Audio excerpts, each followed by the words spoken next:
So guys, oh. Andito kami ngayon sa Bangsen, pero yung dagat dito, ang daming mga patay na isda, oh. Hindi, luya. Laki nun, no? Bato, alugasin yata to. Oh, hindi. Ah, laki na ito, oh. Kaya pala yung ano rito, tubig dito sa dagat, eh. Baho, dami, sayang itong mga isda, baka dun sa hindi natin alam, baka dun kasi nabalita to na ano, nagkulay green siya, yung daming lumot, dami, oh. Tayo na yun. Sayang, mamatay mga isda. Oh, dami, bali isda to. Kaya palang baho nung dagat, di ka pwede maligo. Oh. Pero kaninang umaga, tubig na to, banda rin siguro mga 2 kilometers ano siya eh. Tuyo siya.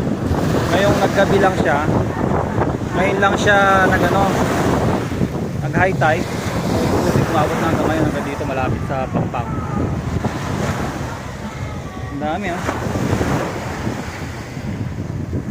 Sayang, mga matay.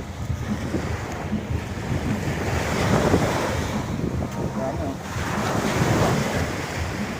Mga maliliit pa siya, oh.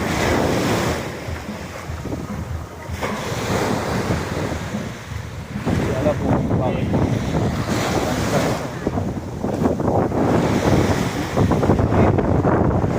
Namatay yung isda, oh. Daming isda.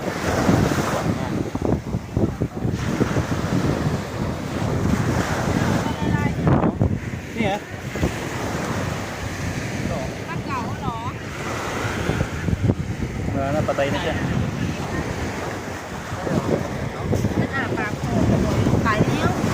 Này, Phải đây đây, là mày. mami luôn. Anh đi chạy đây, pindah nha. Tài đâu? Patay na. Patay na. Sapsap yata to. Tài đâu? Mấy? Kaya pala mabaho yung tubig. Hindi ka pwede palang maligo talaga rito. Right. Hindi ko rin masabi kung anong problema. Pero yung lugar na yon, yung may ilaw na mahaba na yon, tulay yan eh, na nagdudugso sa may isla ro. Tulay siya tapos sa syudad. Pero sayang, kaya yata to. Lubasin to. Dito to sa Bangsen, Shonburi. Dami, may isda pa tayo.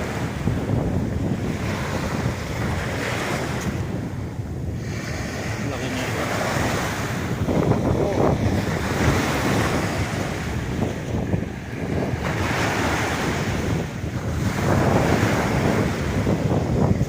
Mga patay, pati yung mga ano.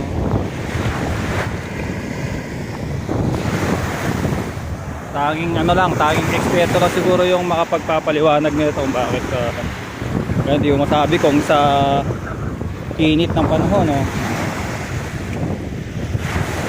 Dami. Guys, Bangsen, Shonburi. Dito po to sa may Pampak.